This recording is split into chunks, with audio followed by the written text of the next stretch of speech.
I got with me here Jeremiah Grossman, well-known specialist on web application security, and we're going to talk a little bit about how does the cloud actually influence web application security. So, web application security, really hot topic right now. Yesterday, Verizon breach report, 89% or so of all data records were compromised through SQL injection, so probably through some web application vulnerability. Yeah. So why is this thing so hard, Jeremiah? Why is web application security so hard? I mean, why can we not get a handle on that? I guess two problems. One is 200 million websites are built before we knew we had to secure them. And 200 million more are going to be built by another 17 million programmers that have never had formal training in designing websites. So I think we're going to need two strategies for two different problems. Okay, so it's a hard problem. You're saying it's an infrastructure thing, people are just not getting it? I think it's a scale thing now. It's not as if we don't know how to build websites that are secure. Yeah, they're going to have bugs here and there, but by and large, they don't have to be riddled with the enormity of the security issues that are in there now. But right now, 200 million websites, if you just calculate in your head real quick, let's say the average site has between 8 and 12 vulns, let's say 10, right?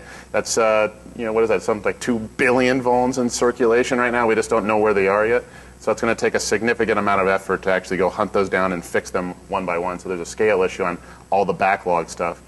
And then given this is CSA, we're going to be deploying applications in the cloud like mad. And do we know what they do? How do we secure them? How do we know who built them? Okay. What happens when the developers vanish? And so the 10 vulnerabilities per web application. I think there was an FAA audit last year. 70 apps were audited. I think they had something like 800 critical vulnerabilities. So critical being I can do bad things to the data or get all the data out, not just leaking, things like that. Then there were many more actually of medium, so it's probably a low figure there. I remember reading that report. The scary thing to me on that one is the vulnerabilities, as they put in the report, gave access to the tower infrastructure. Right. So yeah, those are not sites that you want to have to be hacked. So I think the other scary thing on that report was they didn't really say exactly what they were doing, but it sounded like they were using a commercially available scanning tool, and that's what found the vulnerability. So it wasn't really that they put lots of pen testers on it that were digging deeper. It sounded like it was kind of the low-hanging fruit that they were analyzing there. So tools, frameworks, can that help us? Or is it all programmers' fault that? Oh no, tools can help. Yes, finding vulns or preventing vulns. Frameworks will definitely help. Training developers will definitely help. I don't think we are lack of answers for how to solve this problem. It's a lack of incentives, lack of motivation. I get to talk at a whole lot of conferences, mostly security conferences, and I rarely see a developer in the audience. And you have to ask yourself why that is the case. And one really easy answer, and perhaps somebody in here might disagree, a developer learns security, they don't make any more money. Why bother coding secure? They're not going to get a raise, they're not going to get promoted, and they're also not going to get penalized. If they code a vuln in a site, if somebody finds it, they don't get fired, they don't get fined, they don't lose job prospects, so why bother? They get paid on shipping product. That's the deal. So we're missing incentives, proper alignment, not answers from a technology perspective. Any developers here in the audience right now? Raise hands. All right. Okay. We got a couple. That's good. I'd be really interested to hear what you guys have to say. Why are you here?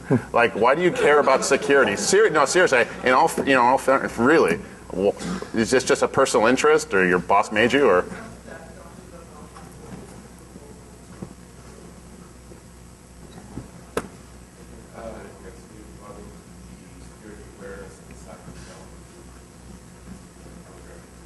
So it's the organization got religion, and now they say we want to do security to some extent.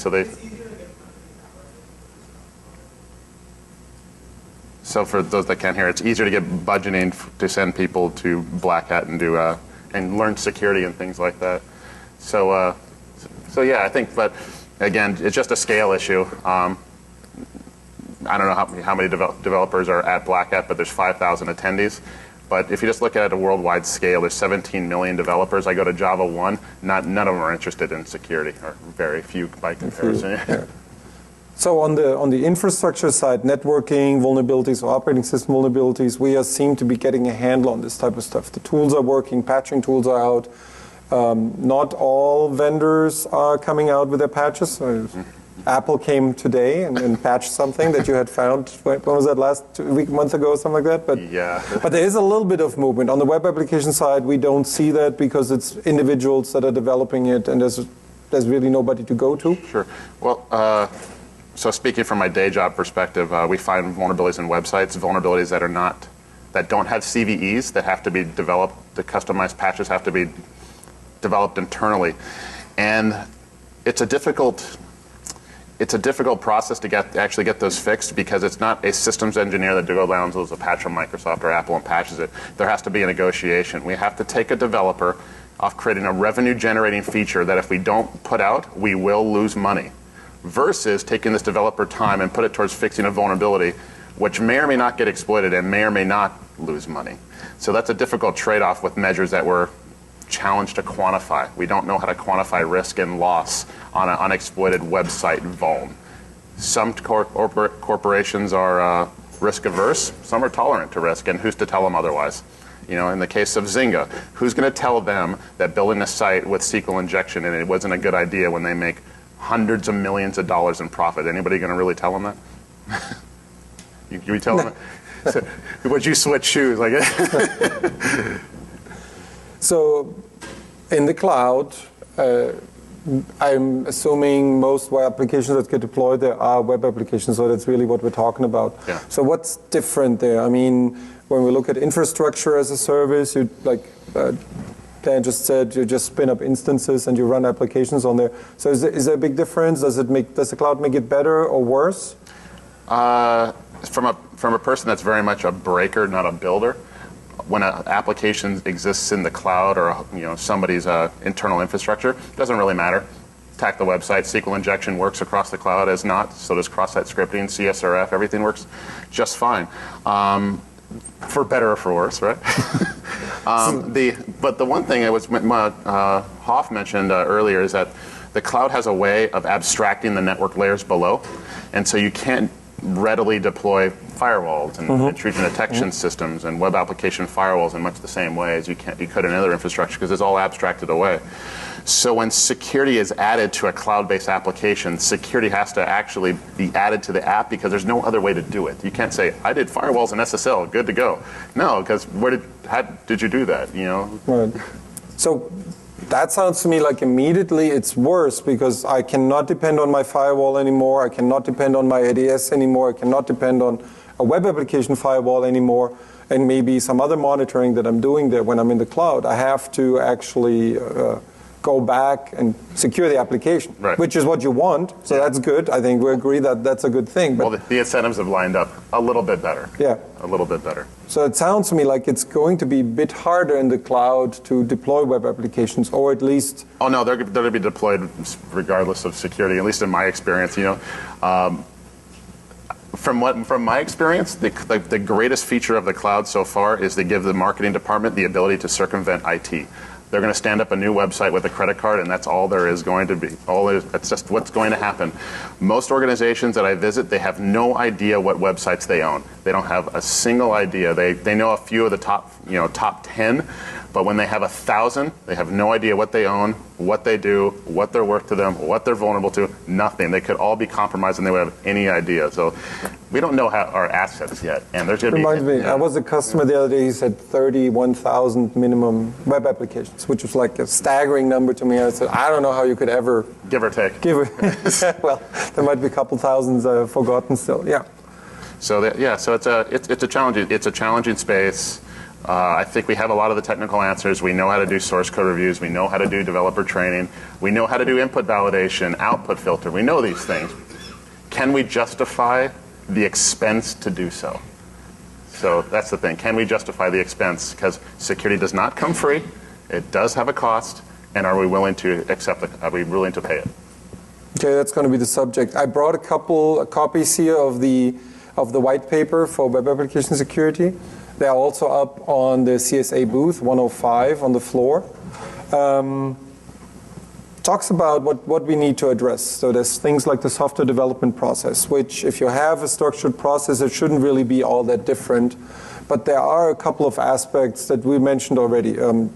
You don't really have control over the network in an infrastructure as a service setup. So where maybe you should worry about the communication between the servers there,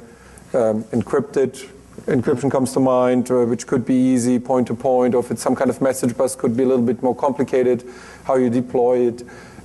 Things that you wouldn't do in your internal network. So it forces you to rethink your software development lifecycle. Would you agree with that? Is that something that you see? Do people actually do this? It sounds like you think people just put web applications up there. It doesn't sound like there's a software development lifecycle. It'd probably be unfair to generalize. Some take it securely, they ask the right questions. Other ones just put in a credit card number and launch the new app. And then there's everybody in between. I don't think it's fair to generalize in industry so far. But yeah, I mean, there's companies that stand up, blogs on TypePad, and that's cool with them. So outdated software comes into play as well, because they use these older tools to host their network, their sites. Well, that's the thing. Like, who's managing the patch process there? If you find a new O-Day SQL injection in some standard blog software on a hosted environment, it's screensaver keep that. Oh, okay. Security, So after 10 minutes of not doing anything. Who does the patching, how patched? So here's the interesting thing that we find. Custom web application vulnerabilities, you have to custom attack them normally. So you find a vulnerability in one website, you have to custom attack that one particular. But on the hosted environments where everybody's running the same software, you get back into the whole monoculture debate. And now in web applications, you find one bug and down goes 10,000 blogs. GoDaddy had this problem, a whole lot of other blog infrastructures, that overnight you get 10,000 blogs or e-commerce sites that are delivering up malware to their users, and that happens real fast. Okay, I think we're through to process and tools. So software development lifecycle should be adapted to a cloud deployment. Are you developing in-house and then QAing in-house and developing it and then deploying it in production? Are you doing everything in the cloud? What's happening to the data there? So at least there probably need to be some modifications, or at least a review of the software development lifecycle. You have to know where you're going to eventually deploy and the threats going into it. If you understand the threats, where you're going to deploy with the threats into those environments, then you can adapt your SDL to mitigate those as best you can. Okay. Again, the thing that we learned is we don't have to have a perfect SDL. We don't have to make perfectly secure software.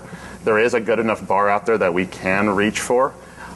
It just, where is the average? Like everybody has vulns. I mean, I'll raise my hand. I blogged about ours, right? We have vulns just like everybody else.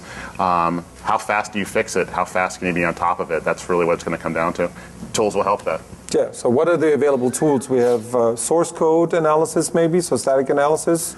It depends how you break it down. So you definitely do have dynamic analysis, looking at an application in a runtime environment. You have static analysis, which will include binary analysis and line-by-line code analysis. Mm-hmm. So there's all these different methods to test websites, and they have very good sides, downsides. No one way is obviously the right way. They just very much measure different things. But you're saying there are working tools right now that people can use, yes, and that show them something about it, which is yes, black box testing, or if you have the source code, or like you said, there's even tools that look at binary code and give you some insight on that. Well, just to go through, I guess, some of the pros, if you have binary analysis, if you're working with an application you got from somebody else and they won't show you the code, binary analysis is good. Run that through. If you have the code, you've written it in-house, it's not yet ready for production, doesn't yet run, you can get a deep look at the application. You have the regular static analysis, line-by-line stuff. If the application